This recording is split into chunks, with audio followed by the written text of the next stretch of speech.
Hello and welcome to Stones Throw Cities Beneath. Thank you so much for everyone for being patient. We had a few audio technical difficulties. We're trying some new things with this stream. I'm really excited about them. I'm hoping it's going to bring you a really good production experience, but that does mean that we're having streams like this so that we can test it before we're actually live with the story. But what you are here for today is our character reveal stream. So we're going to tell you a little bit about the world we're going to be playing in for this new D&D show, as well as each of the characters, how we made them, who they are, what you can look forward to. And in case you're like, what the heck? What is StonesThrow Cities Beneath? How did I get here? Let me tell you. I'm Anna Prosser. I've been a producer of Dungeons & Dragons and other live stream shows for quite some time. I've produced them for people like Dungeons & Dragons themselves.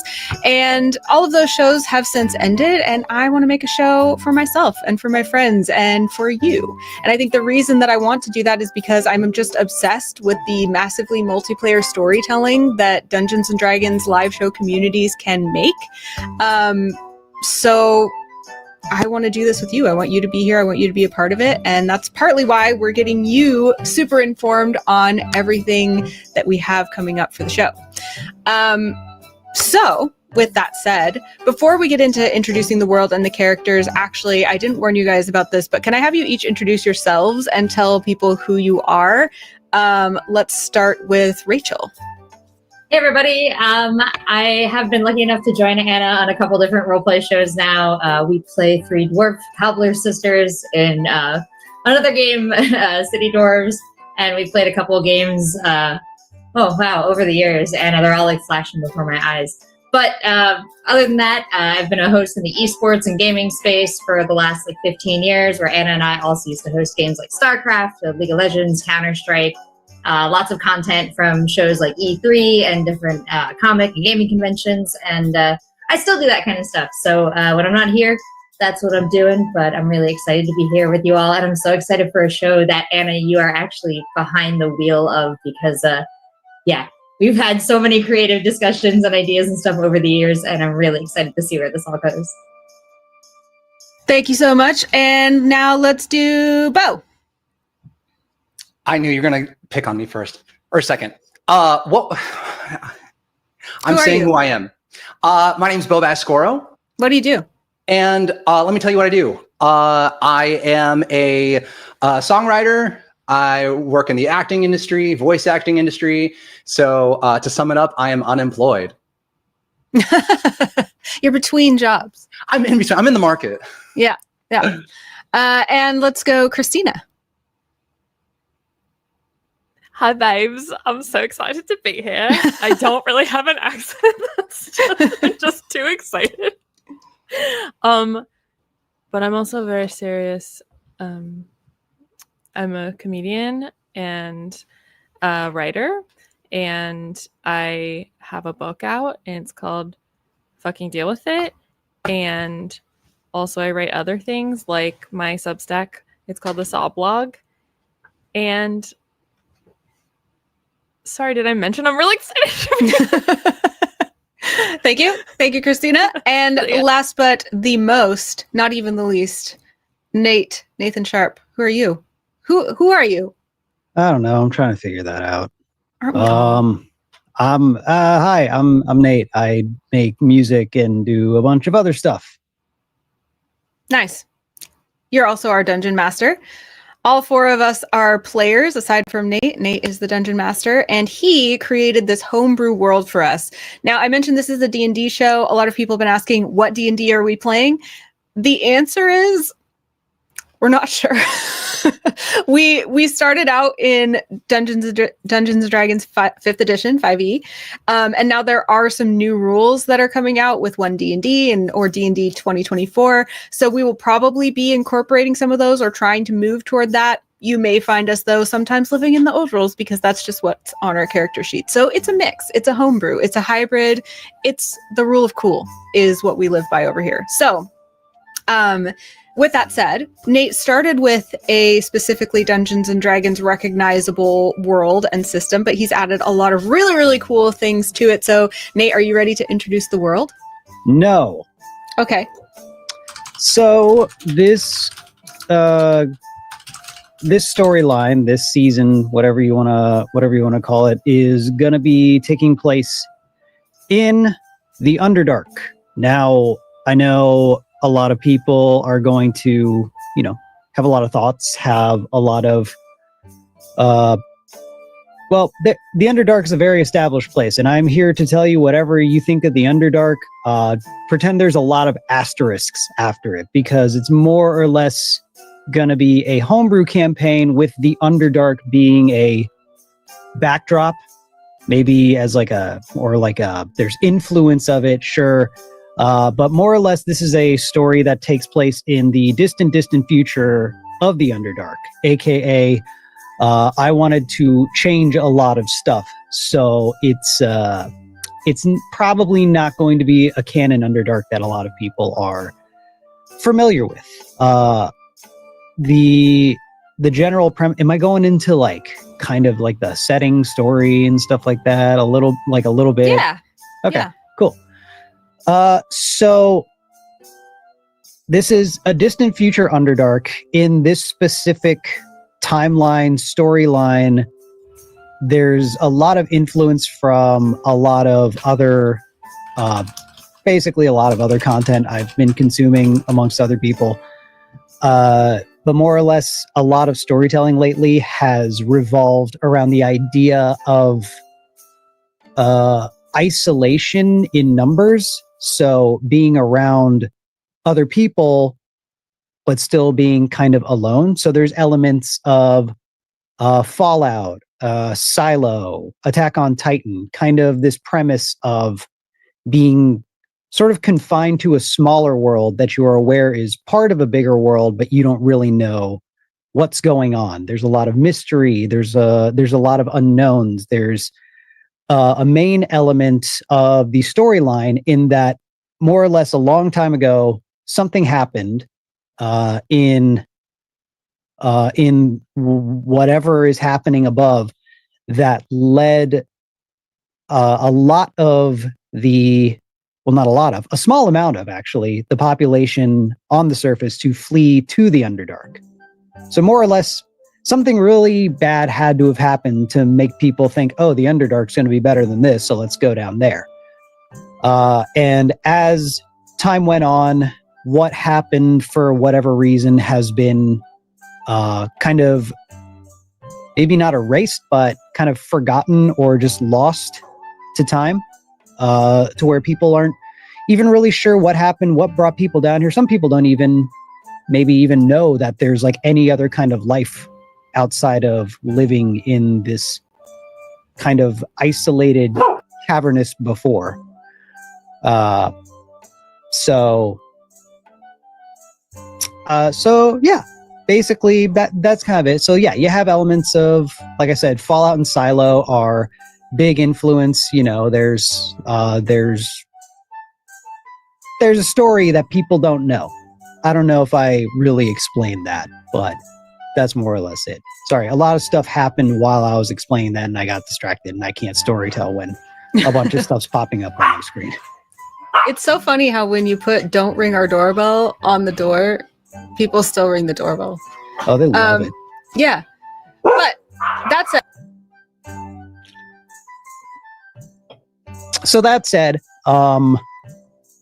yeah, there's already been a decent amount of establishment and stuff, and among that is a background that is currently being homebrewed, is being workshopped, called Underdarkling, where more or less over generations and generations, some of the key species of the Underdark,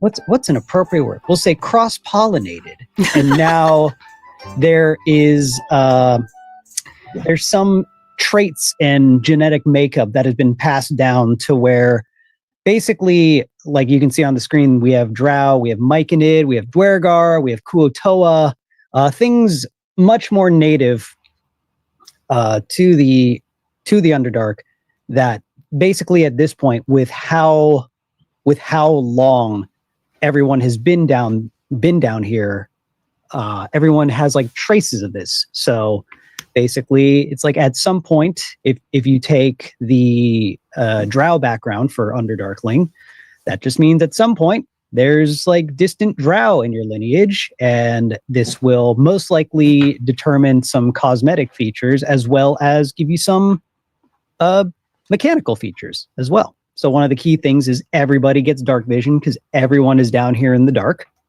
And then amongst those, there's more specific things like you can see on the screen. Yeah. And I think we wanted to take some time for all of the players to also talk about what it's been like to experience that world and kind of our reactions to the world. And I think it's interesting when Nate first, I asked Nate to be the dungeon master for this show, and he was like, I'm thinking I want to put us in the Underdark. And I was like, I don't want to just be in the gloom and the dark the whole time. And that's not like, but he was like, no, actually, this is going to kind of be like a very bioluminescent type of place, and kind of reminded me of like the Baldur's Gate Underdark when you see the Myconids and how they're glowing, and maybe kind of that Avatar jungle kind of feel. So that got me really excited and actually really inspired how I designed my character. And I also love the idea of a place where the players know something about the world that the characters don't. I think that's really interesting. What about the rest of you guys? Yes, there is a huge layer of mystery over everything. And this is my first ever D&D campaign. So I'm definitely learning as we go along, but I like that that our characters don't fully understand the world that they grew up in. Like, that's so interesting. So I get to ask questions through my character that I actually have. And it's just being down in the dark but not knowing you're down in the dark is such an interesting place to be. I was going to say, well, firstly, everyone said it except for me. I'm also very excited to be a part of this campaign. Just to put that out there. I'm glad you said that because I was worried you weren't excited. I had a feeling someone was taking notes. So like Christina, this is my first exposure to a D&D campaign. And I think what's cool is that being unfamiliar with D&D, everything that you typically see of D&D is like medieval in the fields of what most people would probably assume is the UK or New Zealand. And it's like a pretty like stereotypical textbook medieval setting.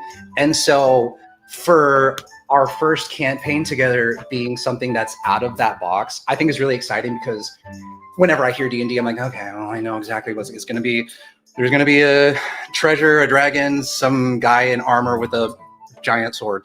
So for it to be like, we're underground and it's glowing and it's just completely different from every D&D thing I've experienced is really exciting for me. So, so it's really cool to be to have my first experience be something out of the box. I was going to say too, a couple people are like, oh, cool, 2 new players, meaning like they haven't seen you two, Christina and Bo, around in D&D as much. And I think we'll talk about that a lot during our next stream, which is going to be our prologue recap stream. To give you a little bit of insight, we actually have already played about 5 sessions together because we wanted to make sure that the chemistry was right and that we had a really good sense of why our characters were together and what they had in common, so we could bring that to our premiere. So we will be giving you insight into that story, maybe showing you a little bit of that story next time. But that was important to us as we started this stream, to have like some maybe D&D veterans, as well as some people that are bringing different facets of the D&D performance expertise to this, especially comedians, writers, actors, people who really bring something fresh into the mix. So if you're wondering how this casting came together, that's part of the reason.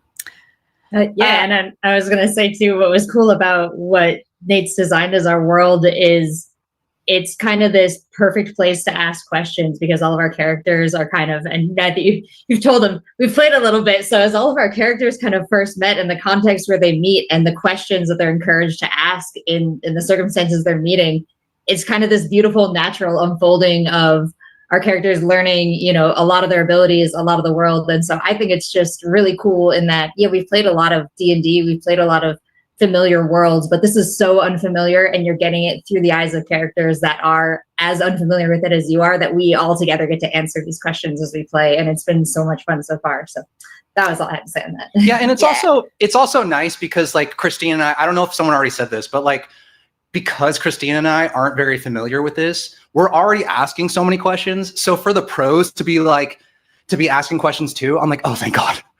I'm not the only one that doesn't know what's happening. Yes. And the questions you ask are great. I think both of you have like blown our minds with observations you've made or like new perspectives you've brought to it. So we've had so much fun already. I'm so excited for what this is going to be. True. One of my favorite things about D&D is that like you really can play with almost no knowledge to begin with, as long as you have people around you who want to play. And so I want to show that off with this show too. Nate, anything we missed about the world or anything else you want to tease or talk about?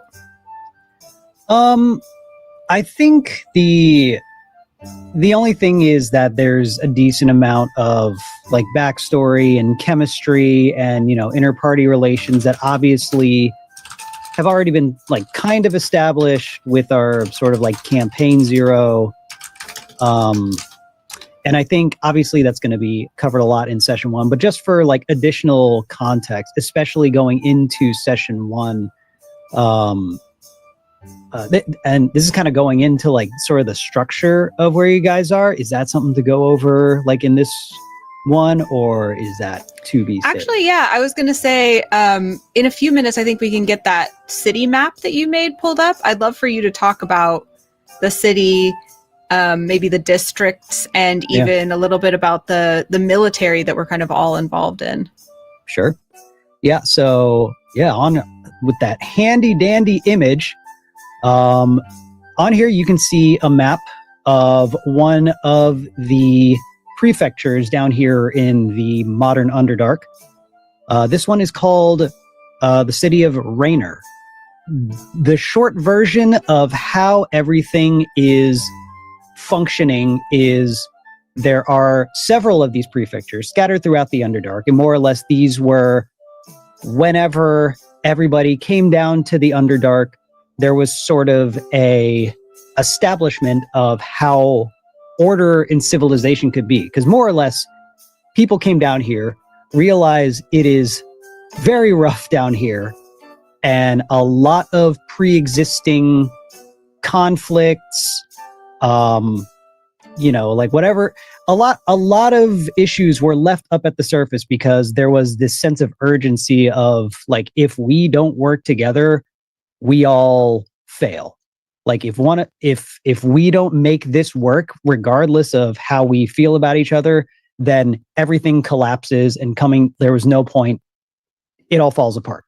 So there is basically an alignment of these prefectures, Raynor being one of several. How many there are has not quite been established yet, but more or less the vibe is, while everyone is down here, even living a regular life, there is, even in the slightest bit, feeling in the back of your mind like we are not in a great place. We live in a rough biome.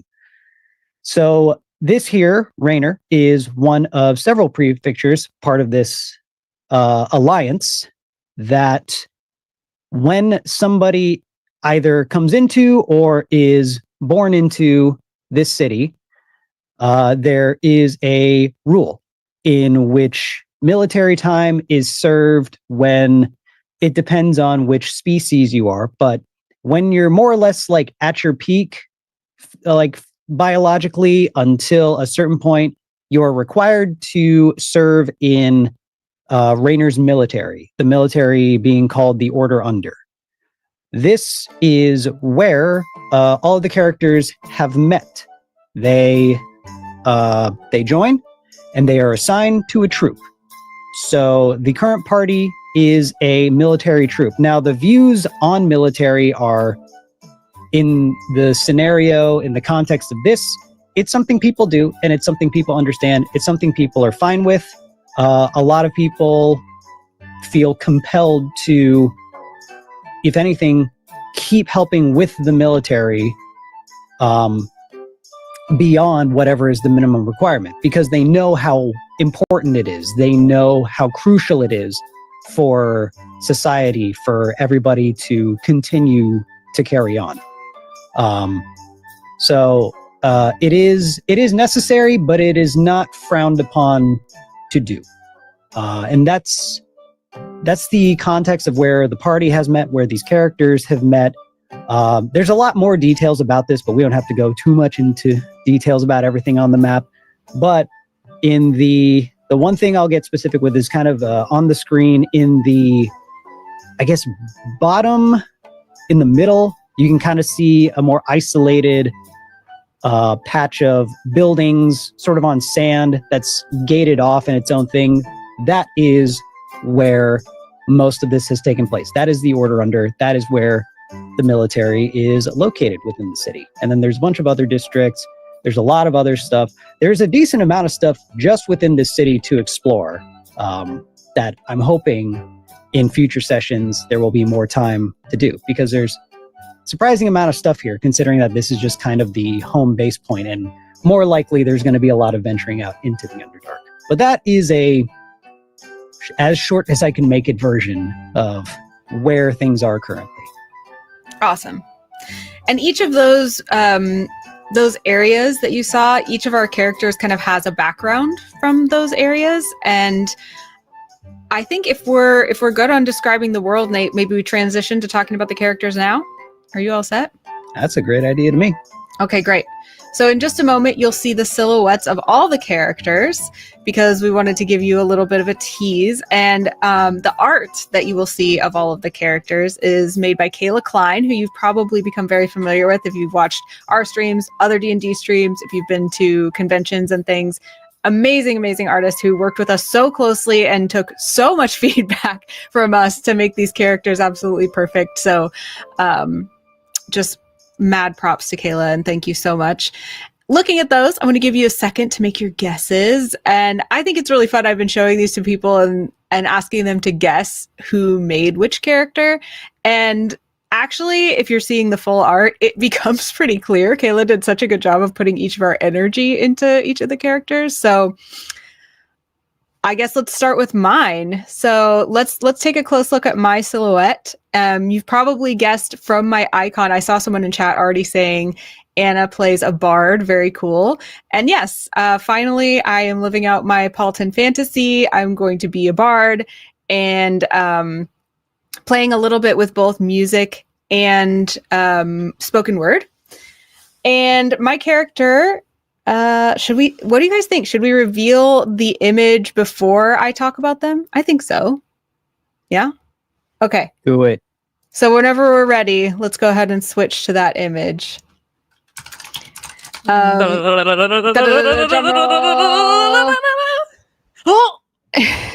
Oh, what a tease! That was such a Oh, tease. cool! Oh, That's so cool! It was like, I Dang. do believe in fairies. The Red Wizard of Production is on it tonight. Thank you so much. Yeah. Wow. This is my character. This is Luna. She is a bard. You can see she has a little panpipe on her hip. She comes from a place called the Glowwood, which you may have seen in the map of Raynor kind of over to the side. It was like a cloudy, foresty area. The lore of the Glowwood is that nobody goes there, and if they do go there, they're usually never heard from again. It's kind of a magical place that, a haunted wood, if you will, but glowy and magical. And so my character is from there. As such, she actually doesn't remember anything about where she came from, how she got there, why she came out of the Glowwood, but she has a lot of instincts that are very kind of one with nature, everyone kind of being connected, interconnected. I took a lot of inspiration from both the Baldur's Gate Myconids and from Avatar, which I've already mentioned a couple times, but she is a drow. which is one of the Underdarkling backgrounds, but I actually made her drow and then gave her the Myconid background. So she has a little bit of kind of that fungus connectedness as well. And she, as far as the way she looks, you can see she's kind of a little bit glowy herself. I like to imagine that she has kind of some like glowy freckles or, and also her clothing. Kayla and I came up with this idea because we wanted to make some of her clothing very like natural, biological things she might have found in the glowwood. And I figured that maybe she found like a giant butterfly that shed its wings or some kind of giant bug that, you know, I don't want it to have died. So maybe it's like a bug that sheds its skin and grows new wings. I don't know, but she's wearing that. And the way I've been playing her is that I like her to be a little bit, I mean, I think she's very cute, but I like her to be like creepy cute, like very, very big eyes, very weird postures. I kind of think of her as a little bit like dancery and gymnasty and with no concept of social norms. So she's always kind of like perched on things or like looking at people upside down. One of the moments that happened early on in the campaign was she was kind of like hanging off a bunk bed on the side, talking to the characters as she was meeting them. So, I named her Luna because I was thinking, you know, how do I want her to talk? And I wanted her to be a little spacey, kind of like Luna Lovegood from Harry Potter. And that also really fit with a lot of the ideas about like our characters don't even know what the moon is. They don't know what the sun is. They don't know any of those things. So I like the idea that she was named after something that maybe she's never even seen. And that when people are like, what does your name mean? She's like, it means a giant light in the sky. You know, has no idea what that is.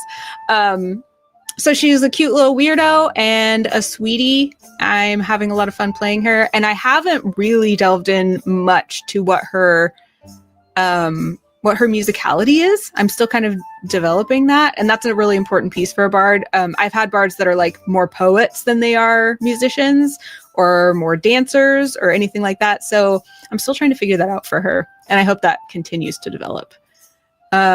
So, and we wanted to take time to hear from the other players because I think sometimes when you're really close to your character, you can miss some of the things that maybe the audience is going to be excited about with the character or some of the things that are funny or weird. So, do you guys have any impressions, moments, anything that you want to share? Rachel, you're nodding. Anna, like when you meet Anna and you know Anna in real life, you're like, man, she's so cute. She's so demure. She's so mindful. I love her. But if you really know Anna, you know she's also a weirdo. Thank you. So when you were describing Luna, I was like, oh my gosh, here it is, like Barbie Bard. It's going to be so cute. And then Anna's character literally enters the room like a fucking tree-white frog, like from the side, like stuck to the wall, like upside down on the ladder.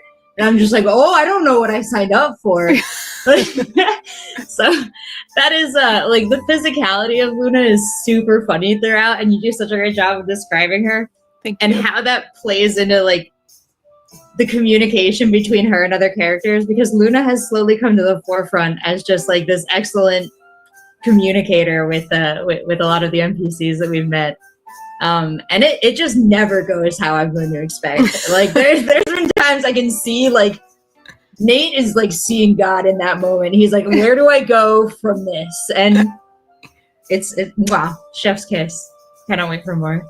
Thank you. Yeah, I agree with that. I feel like there have been instances. I don't. There's not a specific moment. I just remember these like broad moments where in my head I'm like, okay, this is what we should probably do, or how we should say, or how we should act in this scenario.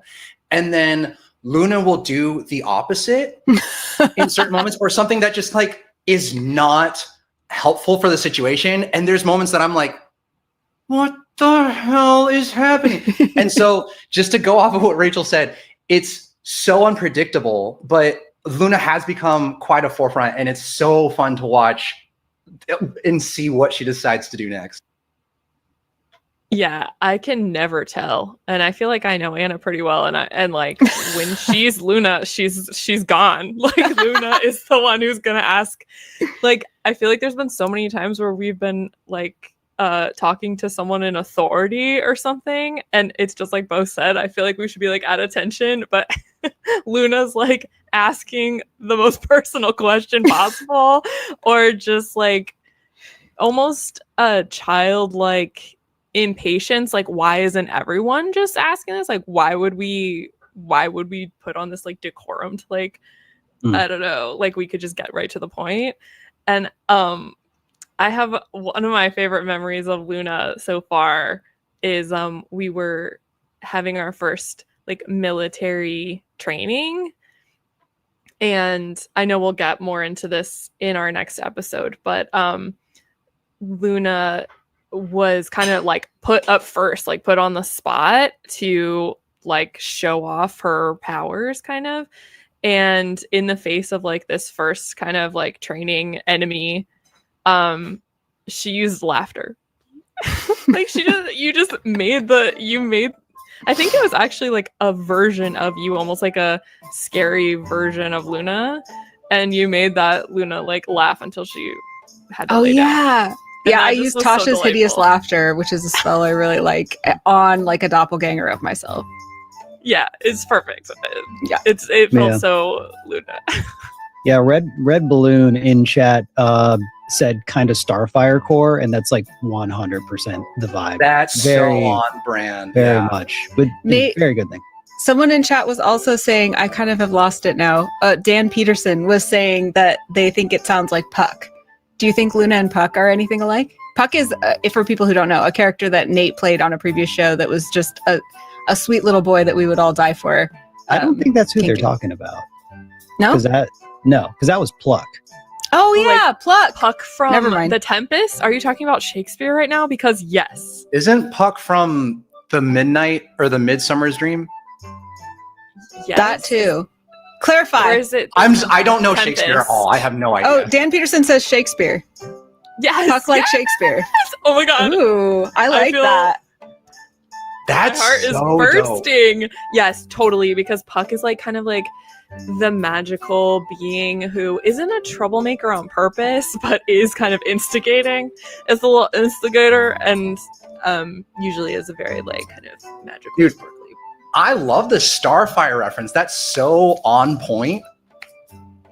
That's a good one. That's a good Thank one. you guys. This is cool. Actually, the whole like reflecting our characters back is really fun, because I do think that each character you make, eventually it's a good way to learn something about yourself. And sometimes you look back and are like, oh, this is why I made that character. Or like, this is where I was at when I wanted to explore those things. And I'm kind of wondering if Luna is a reflection of me really looking at a lot of the like norms and rules that I took for granted for most of my life and being like, which of these do I want and which of them do I think are stupid? and I don't think Luna is evaluating them that way. I think she just doesn't know any of them. So she's kind of like starting from scratch, which I think has been really fun. So thank you all. Thanks for everyone in chat saying that you think you're going to love her. I hope you do too. And again, the reason that I'm really focused on trying to make sure that we involve an audience and have you guys in our Discord and our Reddit and our chat is because I have really, really enjoyed building characters with you, and they've become more rich and impacted my life even more. So the more that you feel engaged and want to tell Luna's story, the better. So thank you. Who was next? I think it was Lacan. Ooh. Rachel, let's bring up the silhouette for Lacan, Rachel's character. Yeah. I'm really excited about this character. I think if there's a chance you happen to catch me playing in any one-offs or charity games, or even a lot of the ongoing games I play, I tend to play characters that allow me to lean into the kind of impatience and boisterousness I feel sometimes when I want to leap in and I'm having a lot of fun. And so I play a lot of these like kind of don't think about it, just act kind of characters that kind of rush into situations or say what's on like the first thing that pops into their minds. And so when I wanted to come up with a character for this one, first I made like a carbon like burst copy of Christina's character. And when we sat down and you described her characters, I was like, oh, I'm so glad I pivoted, because I would have just been like this sad shadow of Cassia. But it was beautiful. I'm so glad that I didn't know that. no, like this is what you get for doing your homework, folks. But then in the 5 minutes before I had to reveal my character, I did what I was meant to do.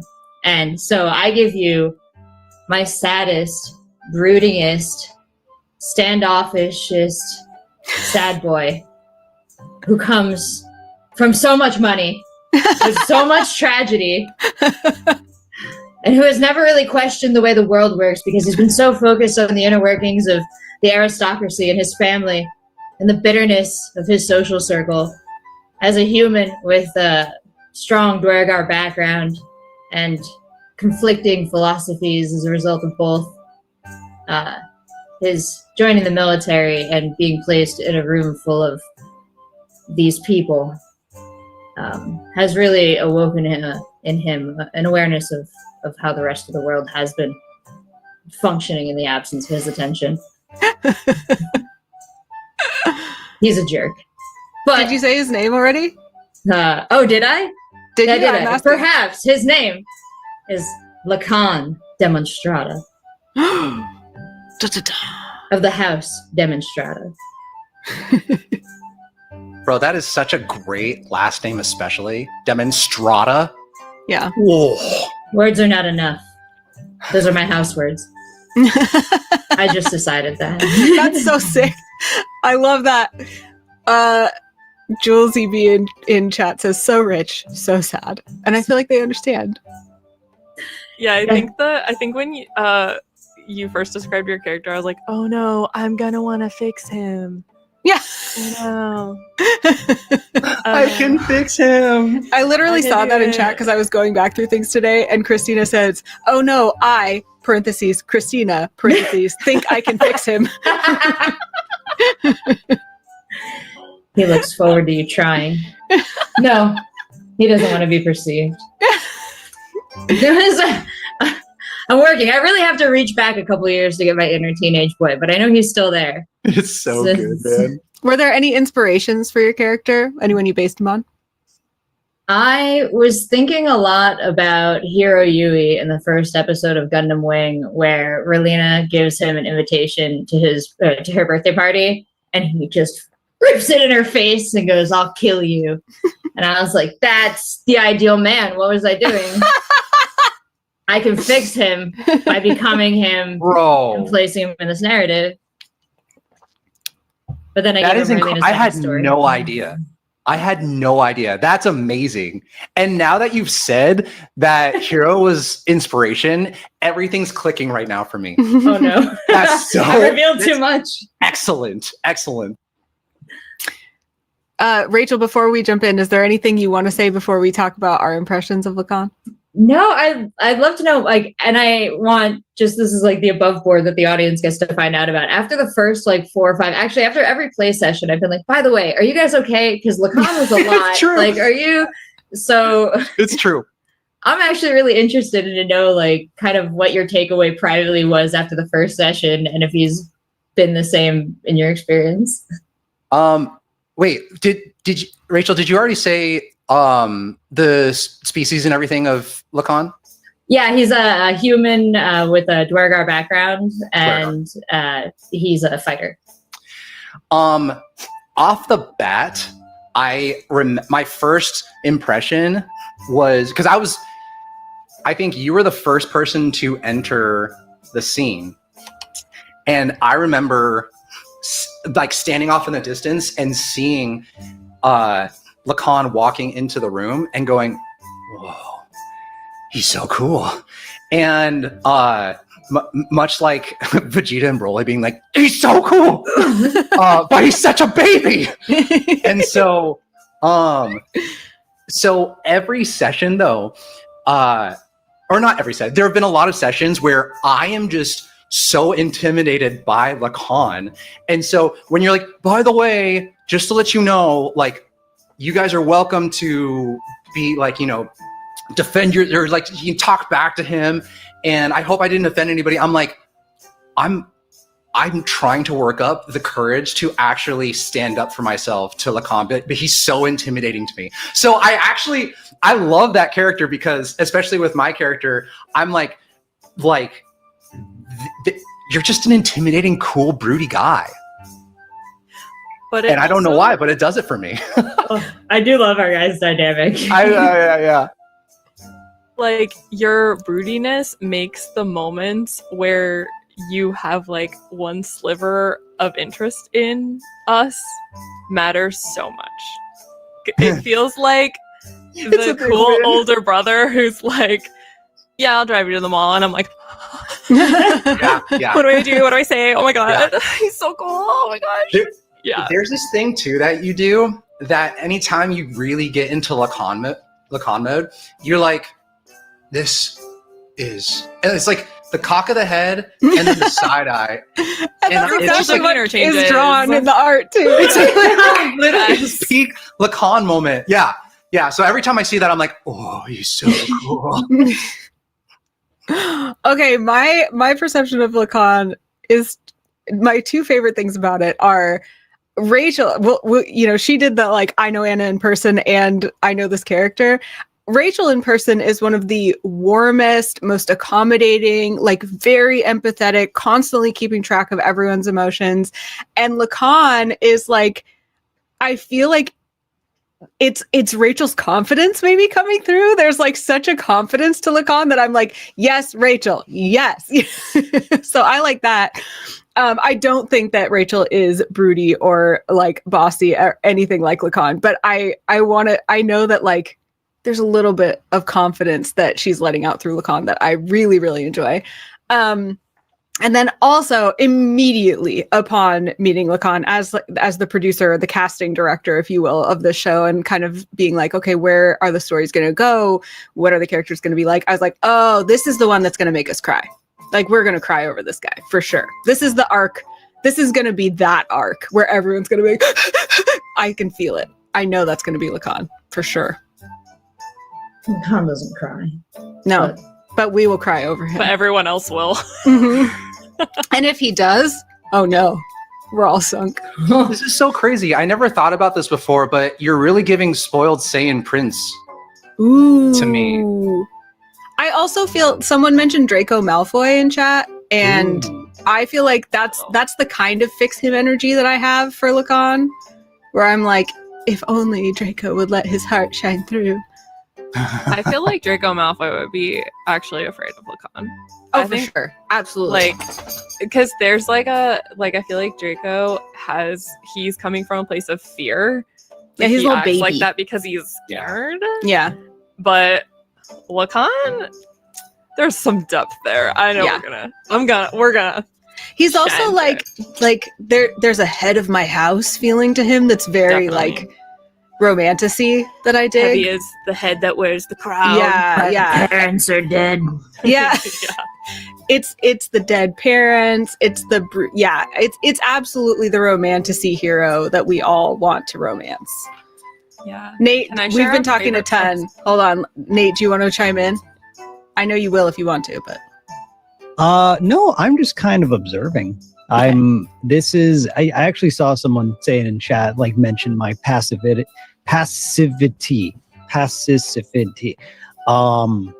That's just because my DM style is I like to let the players do their thing, and I only want to be there as needed. So I'm not disengaged. I am just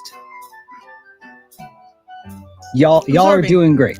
he's also he's taking everything we're saying and filing it away for emotional trauma later. That one. He's doing that one. He's taking Yep. notes. Yeah. in the brain. That's already brought up some fun ideas, so that's cool.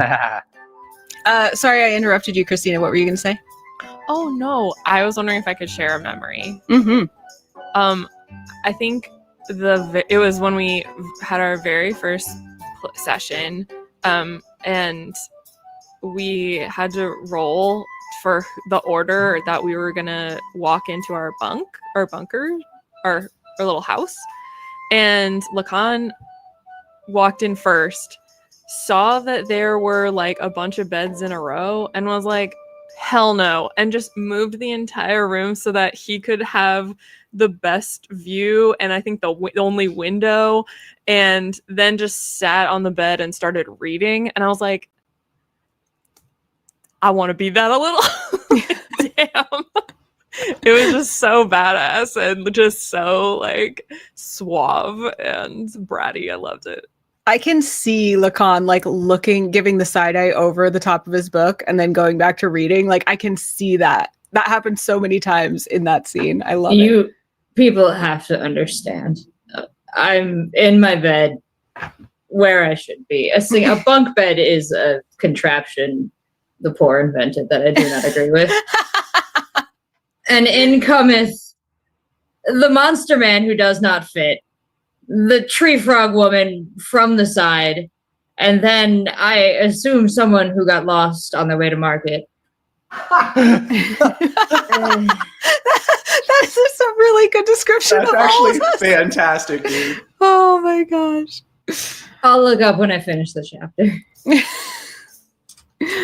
All right. Any more Lacan members?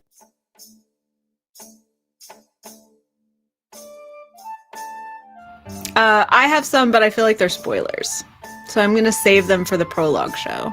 I know it's hard to know what to say and what not to say right now because I'm like, ooh, there was the. Never mind. So I'll keep it to myself. I'll keep it minimal. However, before we introduce the next character, we are going to take a very, very brief break, which we did not warn our production about. So we're gonna test really quick. Awesome, great. We're gonna do that. We're gonna take a no more than 5-minute break. So don't you dare think like, it's gonna be too long a wait. No, count to 65 times and we'll be back. Okay. Get a little snack. Have a little. See you in a second. have a And grab a snack. Everyone grab a snack. Bye. Bye.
Hello, thank you for waiting. We are back.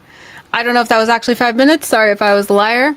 My dog's required to go out and then, wanted to eat something and choke on it. So, such is life when you work from home.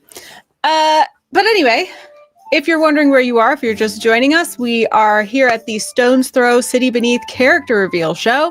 We have so far met my character, Luna, and Rachel's character, Lacan, as well as had a little bit of a description of the world from Nate, who is not frozen, but was just holding that position the whole time. I was literally typing, is Nate frozen or just trolling? Just trolling. That was amazing. Just really good. I looked into the screen too, like, what the That was impressive. So, here in this far future Underdark, we have 2 more characters to meet. Christina's character is next. Christina, will you please begin to introduce your character? Yes, I am so pleased to announce the birth of my character, Cassia. Her full name is Cassia Fistula. Fistula is a very yellow, beautiful, bright tree, and also apparently like something horrible that can happen to your butthole. But we're gonna ignore that. I didn't know that when I chose my Something I admire about you is that once you found that out, it did not change your mind that that was her name. It just was. because in the Underdark, I don't know, I just was imagining so Cassia is from the farmlands. She grew up on a farm, and I just was imagining kind of this very alive world. She grew up with lots of things growing and kind of this like I wanted it to be like a flowering tree is like her life. Oh my god, there she is. She's so cute. I should say she is a wizard halfling, and she has Myconid background, and I think I'm going to have to investigate that. There's like a lot of powers and stuff. Like I said, I'm learning.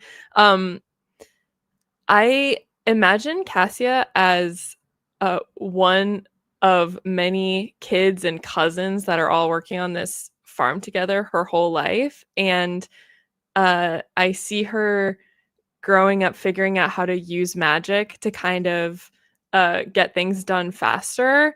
And so she's always using magic to like create, to like make things grow faster, to figure out ways that she can get out of chores and get to the library. She is really into books, and it's, I think, something that has already come up kind of in joining the military is that she's kind of trying to figure out, all this time she's been using her powers to create, and now is she going to use them for destruction? And, where's her line? She's never had to think about it before, and neither have I, Christina.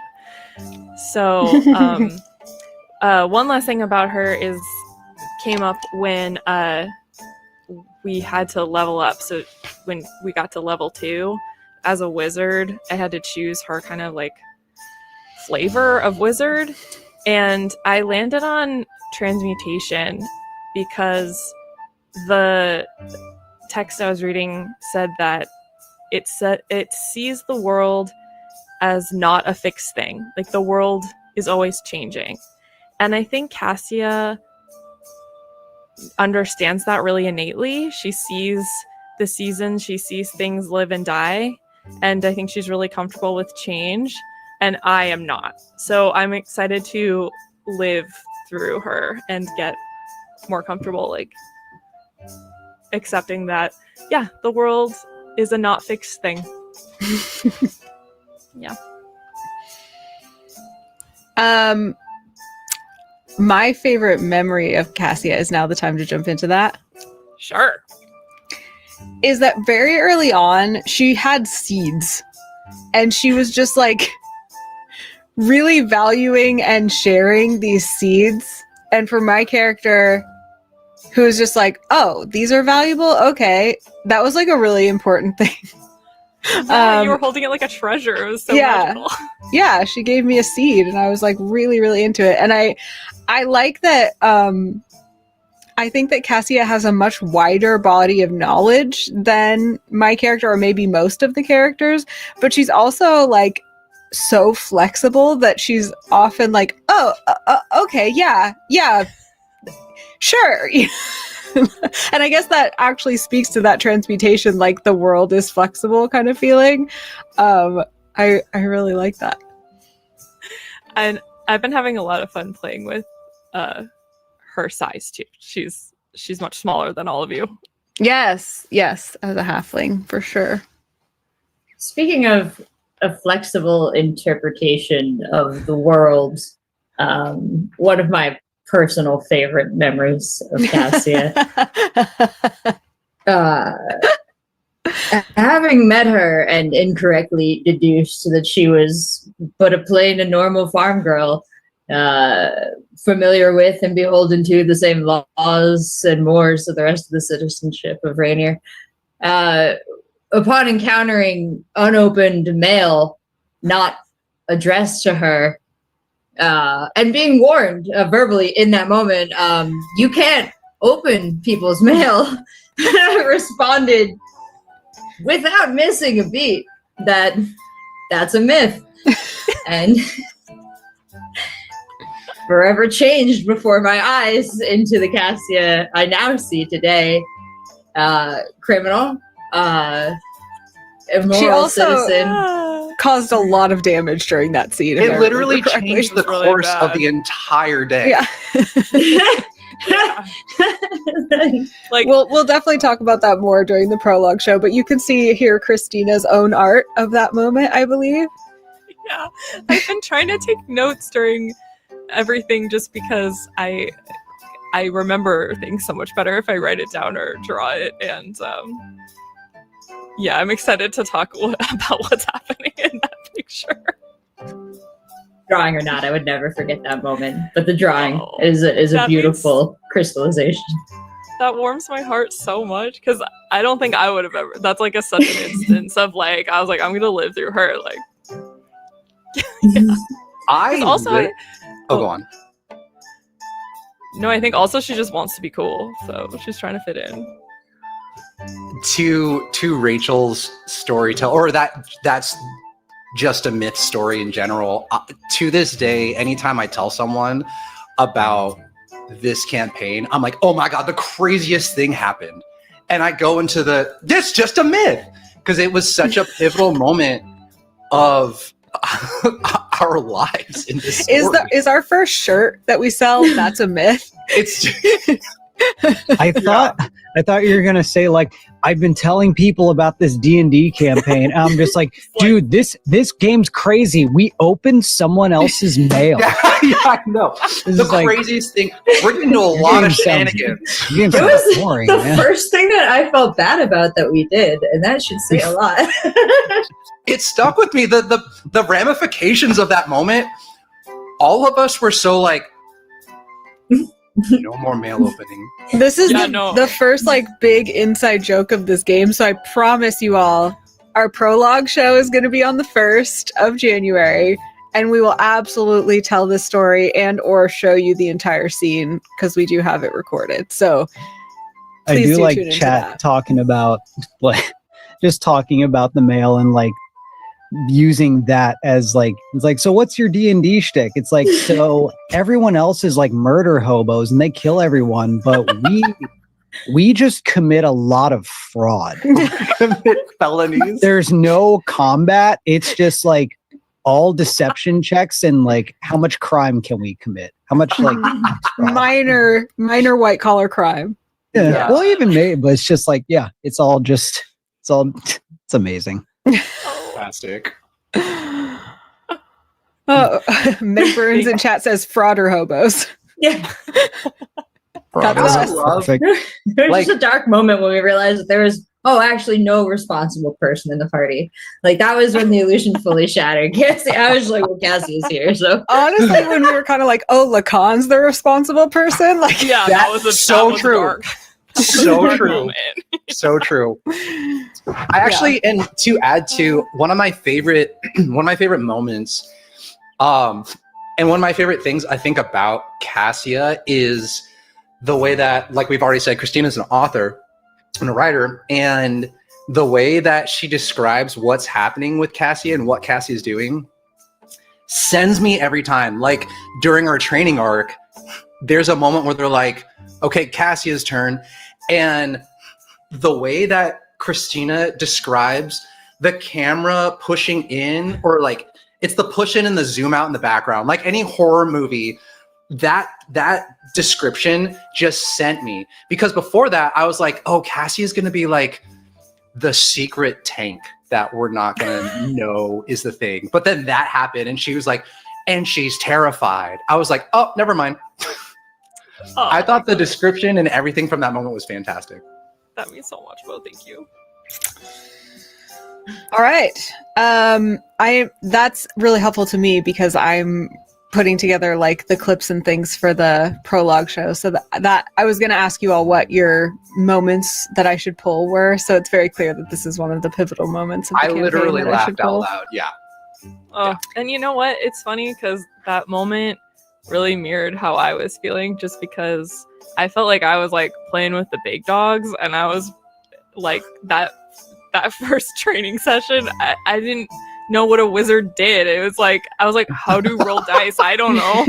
What does this do? Like kind of pressing all the buttons, and so when she was like, you know, that was me. I'm glad I got to live it out. I think that's something that's really fun about this pairing of us four, because like the three of you, Nate, Anna, and Rachel, you guys know what's happening. But for us, we're like, I think we can do this.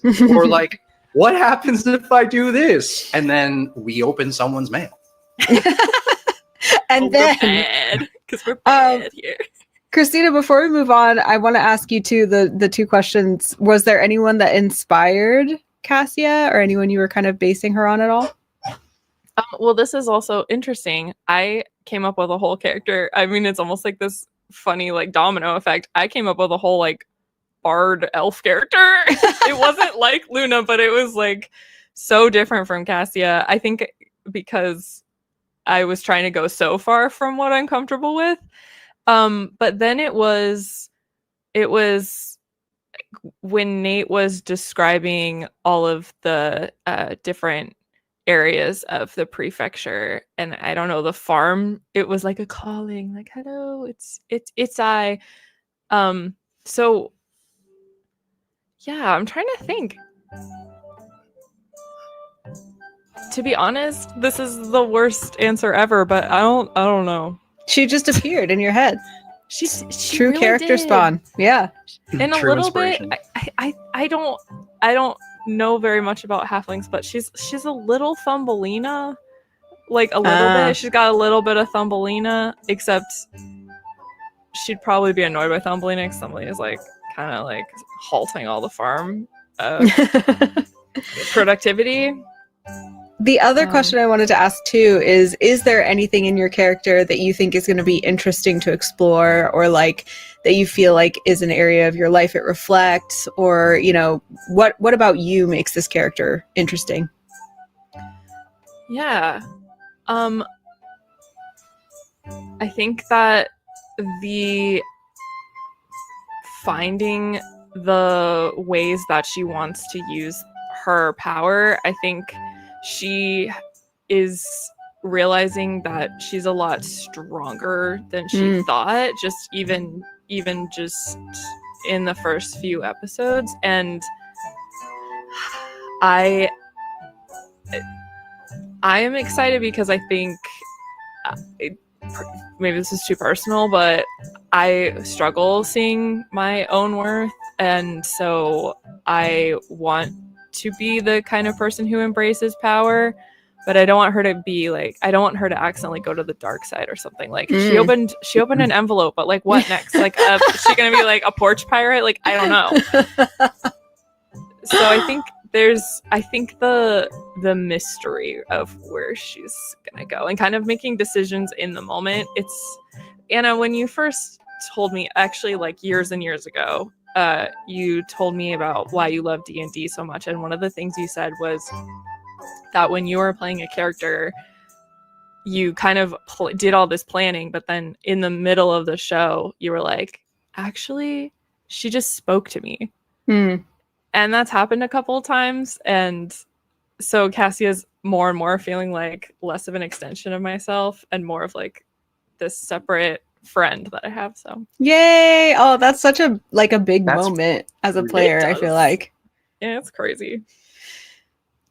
Awesome. Wow, heartwarming. I'm so Thank you for those excited. questions. Anything else on Cassia anyone wants to say? I think we're coming up on the last character reveal here. No? All right. Our next character, who you may have seen in the silhouettes, the largest character in the lineup is Bo's character. Bo, tell us about your character. My character is do I do species first, or how should I go about this? What would you like to start with? Well, do you want to do anything before we reveal the color portrait, or do you want to just drum roll and there he is? let's drum roll him. Let's drum roll and bring him in. Let's get Ready? a drum roll. Ladies and gentlemen, folks, this is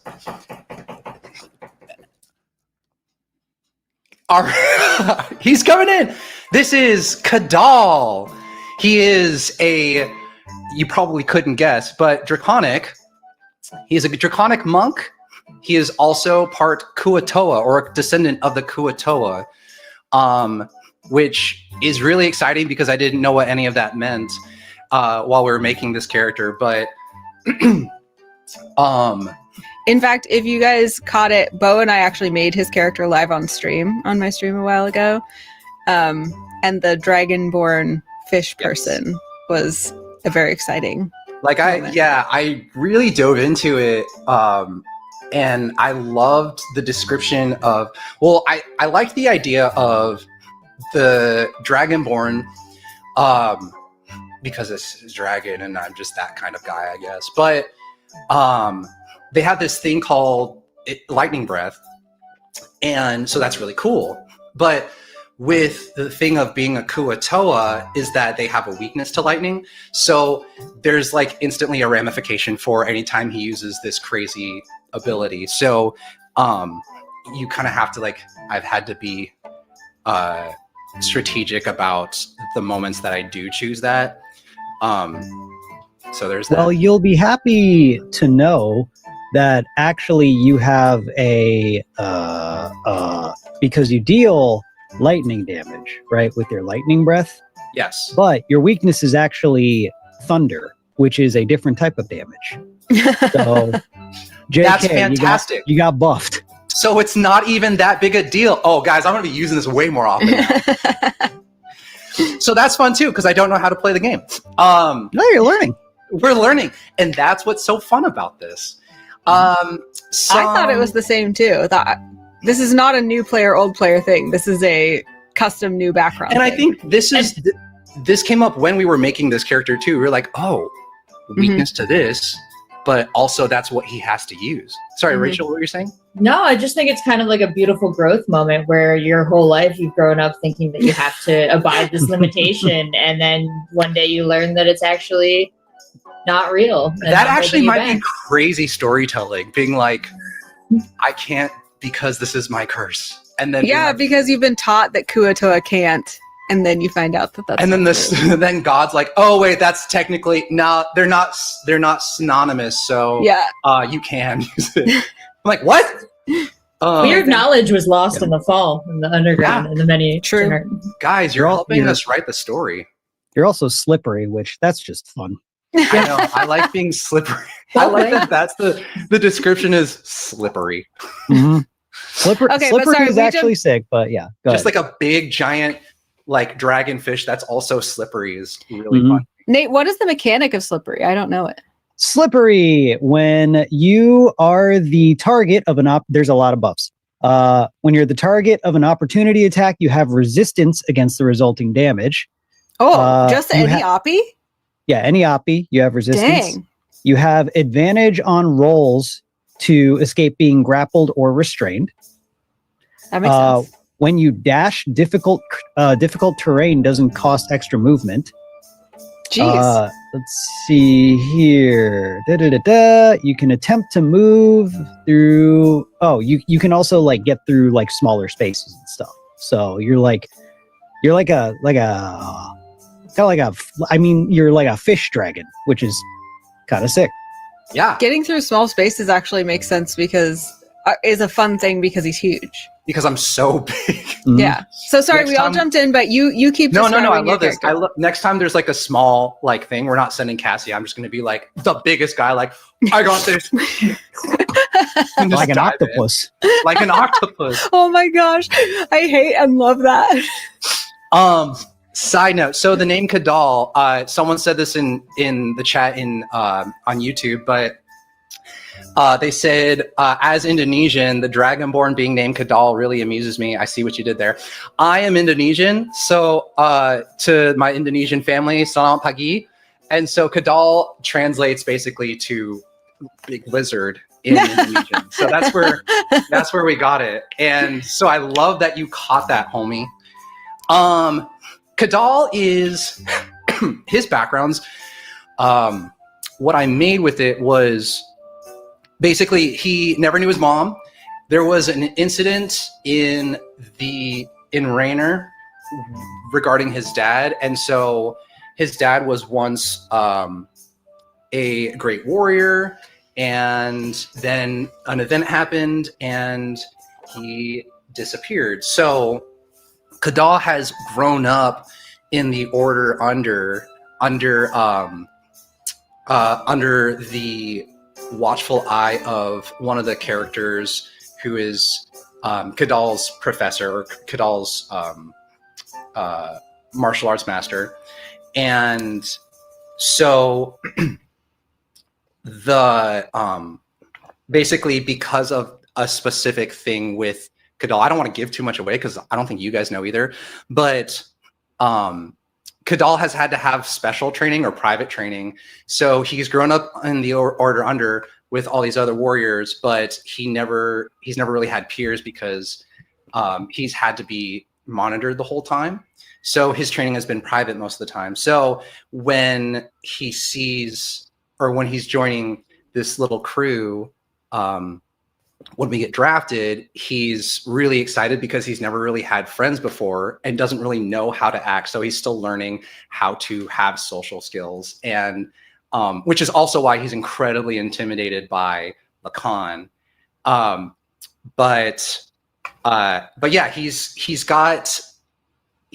feels like he's been isolated for a lot of his life, and so he doesn't know how to get along or socialize with people. Has a lot of insecurities, but he tries to mask it with trying to carry himself like whoever he's around. So he's really adaptable to his social scenes. And what if I'm just making this up right now? I'm like, I'm gonna write him now. It's time to write him. I'm curious, considering those yellowish pants that look martial art gi like, if there's anyone that inspired him. Yes. As a matter of fact, the three people that I think the three characters that inspired Kadal, as you see his lower half, is Aang from The Last Airbender, Sokka from The Last Airbender, and Anakin Skywalker. I didn't know about Anakin. Yes. From The Last Airbender. From The Last Airbender. Well, from The Legend of Korra. Oh, right. Right. The sequel. So I was, so sorry. And the most important one was Kung Fu Panda. Okay, tell us why all of these. Okay, so there's this whole, well, how much do I like dissect it? Give us like the summary, because we can dive into it more later. I think the isolation and wanting to just have fun with peers was a big thing, but then also wanting to prove himself to his master and to his peers. And then I think those are kind of like the two biggest things: wanting to be able to prove yourself and be accepted by the people around you, because you felt so isolated for most of your life. So for most of his life. So that's where the inspiration comes from. And what about your connection to the character yourself? What about you is present in this character? Like, what inspired it because of you, or what are you exploring in it? That's a really good question. I think that when I first went into creating Kadal, I was kind of going to try to go a different direction that was less the way that he is now, and almost a little bit more like Lacan, actually. But when we were all getting to know each other, I noticed that, and I really wanted to, because this is my first D&D experience, I really wanted to be honest and true to what I think Kadal would do rather than what I think I would do. However, kind of the opposite of what Christina was saying was, I felt like it was becoming more parallel to me. And so there were instances that I really had to keep myself accountable and try to like separate Kadal from what I think I would do in certain situations. But I really do think that like a lot of the character inspo and the personality kind of pulled from I guess my psyche.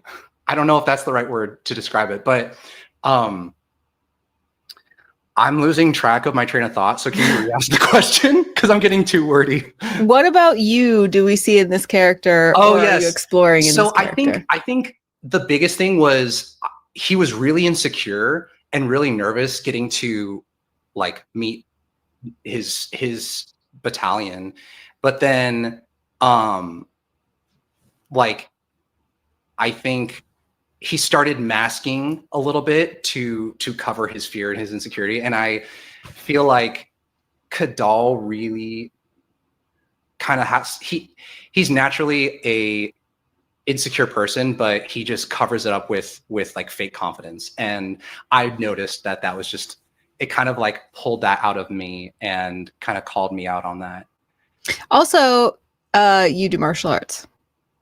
I do martial arts. Yes. That's also how Kadal and I are similar. That was what was exciting, because I wanted to be a martial arts character. Yeah, so it's really fun for me. It's fun for me to segue into our reactions. That's one thing that's really fun for me to watch you play him, because the way that you can imagine his fighting is so much more rich than, like, I've played a monk before. I really enjoyed it. But the way that you can imagine and describe it is so much more vibrant. Like, you'll describe moves that he can do that, like, oh, I can see it, or like, oh, that would be a really smart thing to do in this moment, instead of I'm like, I kick, or like, I punch, you know? Like, so I have really enjoyed that as like an aspect of the storytelling that I don't really have access to. Yeah.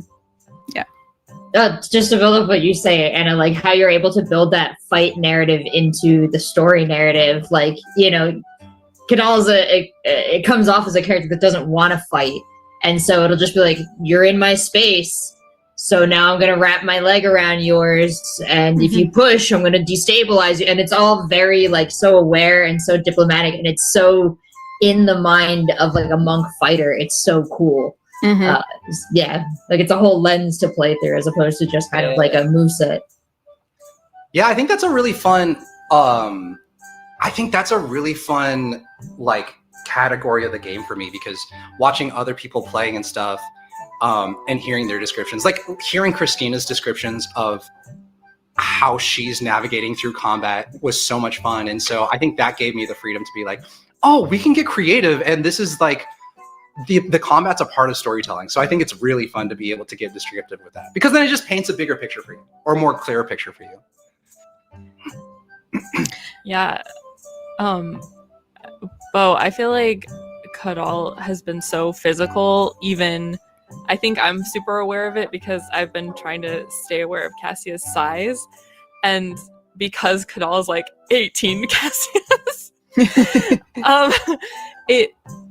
I think there's something really beautiful, and it's interesting that you said that you were kind of originally leaning toward being more like Lacan, because I think that Kadal totally could be like, it's his home turf and he totally could be an asshole about it, but instead he's been very accommodating. And there have been a few times, specifically like in the mess hall, where Kadal's kind of used his physicality to be protective, and he doesn't have to do that. It's really nice that he does. Yeah. Yeah, I think it is really funny thinking that I was going to be like broody boy, but then feeling like, man, Kadal feels a lot like me in these situations. And the more I was realizing that, the more I was like, are we actually that similar? Because the goal really, I really wanted to separate us two, but it felt like, it feels like I'm tooting my own horn. Like, I'm a really good guy, you guys. But, We know. but the more that he spent time with like Cassia, actually, especially Cassia, he's adapted more to that personality because he's really observant of like the environment because he wants to be accepted by his peers. And so he starts leaning towards whatever is kind of like taking up more of the atmosphere. And so I think that's been really, I think Cassie has been really helpful for Kadal in the social environments. Can I ask a question? Yeah. I'm sorry, Anna. No, you No, should go. Please. Well, I'm curious too, because you said that Kadal's not broody, but I think he does have this kind of depth, or like kind of an inner conflict that I can't wait to see you explore. You've just given us like these tiny little glimpses, and I just know there's something there, and Yes. it's hard to, this is something I'm learning about D&D, is you can't just stop the game and be like, wait, Bo, can you just tell me the whole thing about that? Like, can you just, like, I have to be patient. It's hard for me because I'm like, what do I tell you guys? Like, how do we play this game? Because in my head, I'm like, okay, actually, that's a really good point, and kind of a segue for me, because there was an instance where we were chasing someone, and there was a moment where in my head, I was thinking, okay, how do I play this game right so that we all win? But then there was another moment, to your point, Christina, about there is like something beneath Kadal or inside Kadal that's like he really masks. I think that plays with his insecurity. But so the two options were, how do I win? Bo thinking, but then like, what would Kadal actually do in this situation? And I think that moment helped me separate between like, how do I play a game versus how do I play D&D? How do I play a winning game versus how do I play D&D? I remember that. That was I remember seeing specifically like that switch flip. It's just like, oh, it's not about, like you said, winning. It's just what's true to my character, what would actually happen, because it's just about how would the story be told, not how would the game be won. And that was a fun one to watch.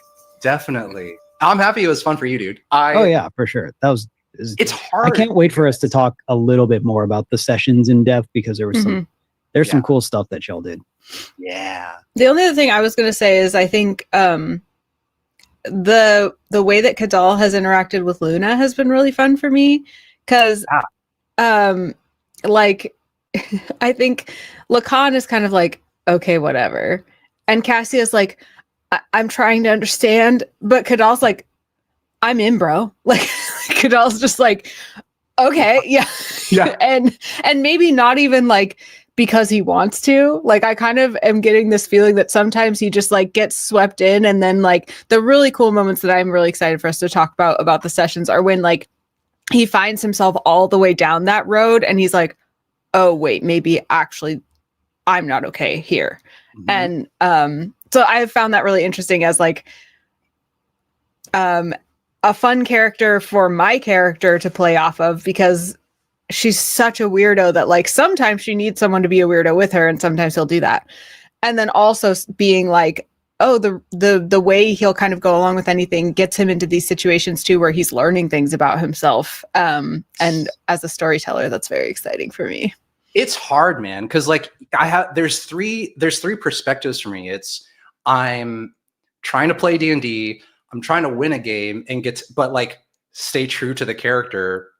But then I'm also trying to like fit in with my friends playing this. And so there's so many decisions that I want to be making, but I feel like as time has gone on, I'm starting to like differentiate between what is Kadal and what is me.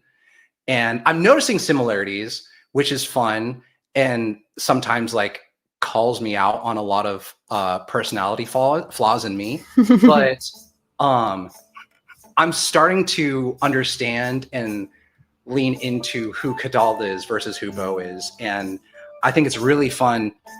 And now I feel like I'm starting to get more freedom in making Kadal decisions rather than making like, let's win this game decisions. Mm-hmm. Cool. Anything else about Kadal? I think Christina got as close as it's safe to get with like the hinting at the depths of what we're seeing from Kadal, and especially in tough situations. I just was thinking like, yeah, a lot of times like I've looked at the cast and I've been like, okay, like if this were an anime, if it were a magical girl anime, like Anna would be the protagonist. Like, and if this were like a very like logical like coming of age story, this would be Cassia. And this was like, you know, a sad like brooding like, I don't know, like everybody's like upset story, like that's all me. But if this were a shonen anime, like could do like easy 30 seasons. Like I am the boundless growth, yet like the core goodness that has to stay unchanged at the center is like that is such a great description. I love that. Also, I love that like you're the Matt Reeves Batman, dog. Oh. That's what you are. I don't know that Batman. Yes. That's the most Lacan answer. I don't know if I hate that or love it. I don't know. Can I be a Christopher Nolan Batman? I now want to sit and think about which anime each of us would be the star of. Oh my gosh, we really got to think about that. That's actually a great, like we should put our character's face on the poster of an anime. That would fit us. So fan art potential. That's funny because I think Cassia would think she's in a Disney movie, so it's gonna be a rude awakening. I mean, are there Disney anime? I don't know. Like a Totoro kind of. Yeah. I Maybe can see Miyazaki. a Totoro for sure. Yeah, like, you just walked into the Spirited Away bathhouse, is what you did. Yes. All right, I ate the food. That concludes our character reveal. You can now see all of the characters together. These are the StonesThrow City Beneath party members, all part of the Order Under in the far future Underdark. And you are going to see them play together, grow together, make you cry, make you laugh, and we really hope that you're going to tell their stories alongside us, because that's what's going to make them the most rich and teach us the most about being human, I think. Before we leave today, I want to do a few shout outs, a few calls to action. First of all, as you're looking at this amazing art, please don't forget that our artist was Kayla Klein. You can find her on social media on Instagram and Blue Sky. You can see her Instagram right there. I would pronounce it Kynckly, I think, Kyncli on Instagram. Her art is incredible. She does all sorts of stuff, including D&D type things, and also makes some awesome clothing. And there you can find her also at Kayla Klein on Blue Sky. And oh, that's so nice. She posted about our show. Isn't that sweet? And just, yeah, Kayla's great. I believe you can also find info for where you can buy clothes that she designs on her socials as well. So again, Instagram and Blue Sky are the places to find Kayla. We also really, really hope that you're going to be joining us in other community spaces around the show. So I know I've harped on this quite a bit, but it's really important to me. It's one of my big goals for the show.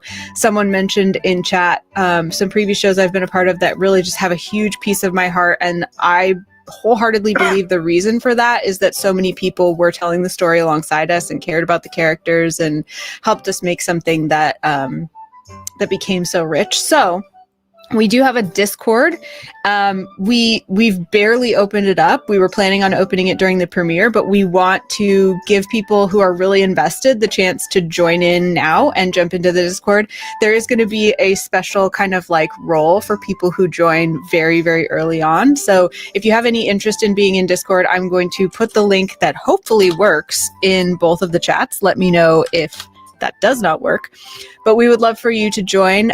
Christina and I specifically are really working on getting that all fleshed out. So if you find areas that look like they need some help, please let us know. But there are places in there to discuss the episode. So there's already a forum in there that you can chat about the characters, ask questions, chat amongst yourselves about that. And there are also, of course, the traditional places for memes and pet pics and all of that good stuff. But as we build that out, that'll also be a really good place to get notified if we are going to do special events, or we're going to have a stream, or there's merch available, or to check out fan art. And if you are someone who likes to make art, be that writing or 2D art or anything like that, as well as, well, first of all, if you're an artist, please share your art in there because that's something we'd like to feature on the show. But also another really important thing, a form of art that a lot of you are very good at is making clips. So if you find a really awesome clip of the show and you can link us to that in the Discord, we really want to be grabbing those and posting those on social media as well, and knowing which parts you really, really liked. So please do join and share those things. The other piece is that we do also have a subreddit if you prefer to discuss there. I don't have the link copied, but I believe it's www.reddit.com/StonesThrowRPG. Is that right? Yeah. r/StonesThrowRPG. That I'm going to put in chat as well.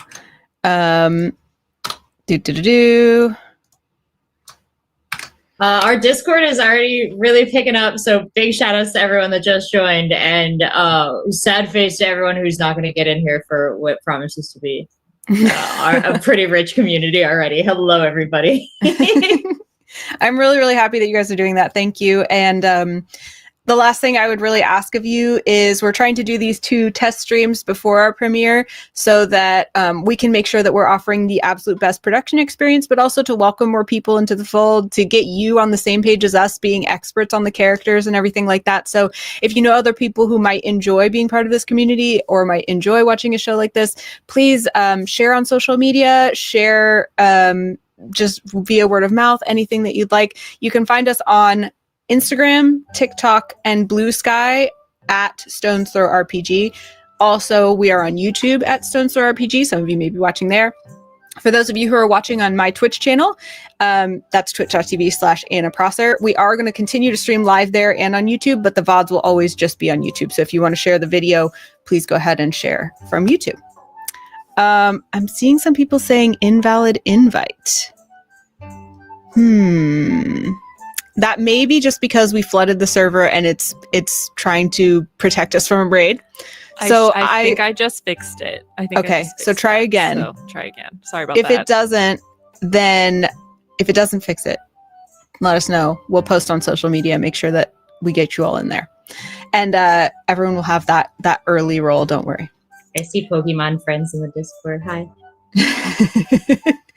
All right. I think that's everything I have. For the cast, is there anything that you guys have going on that you'd also like to point out for people or point people toward? If not, let's go around and let people know where to find you on social media. Starting with Bo. Bo, where can people find you on social media? Yes, I'm all over at, wow. I'm on the internet as Bo Baskoro. BOBASKORO. And I'm the only Bo Baskoro in the world, so you just can find me everywhere as I got the handle. I got the domain. Amazing. Yeah. How about Christina? Congratulations on that. There's a Christina Wolfgram who's a realtor in South Carolina who beat me to it. So it's the Sea Wolf. I'm dipping my toes back into social media, and I will be on Instagram and Blue Sky. But I'm most active on Substack, and my Substack is it's cryingiscool.substack.com. So if you want to come join me over there, right now it's all free. I have a really cool book chat going. And speaking of books, if you're looking for a last minute holiday gift, my book is a comedy mental health book, and it's a really nice stocking stuffer that says, I love you and I'm worried about you, but like, haha. So thank you. And Rachel. There's a Rachel Seltzer, and she's an MMA fighter. So please don't message her or upset her, or let her know that I'm here. I am chilling for the rest of the year. I'm heading home to Jersey, folks. But after that, it's gonna be fun, exciting year of GeoGuessr and lots of other stuff coming up. You can follow me across, I don't know, I got all the social medias, and I update them kind of at random. So make sure you follow all of them, I guess, to get the whole picture, or don't, because social media. But anyway, it's a joy to play this game, and this is what I'm most excited about in the coming year. So I hope you all join us. And Nate. I'm excited to play. I'm excited to DM for y'all. Hopefully I can provide a enjoyable enough canvas for y'all to create something very cool on. I dare say you have, sir. Yeah, you already have. I'm so excited for everyone to see what you've created. Like, Yeah. because none of this would exist without the world that you made. It's so. I didn't even. Whatever.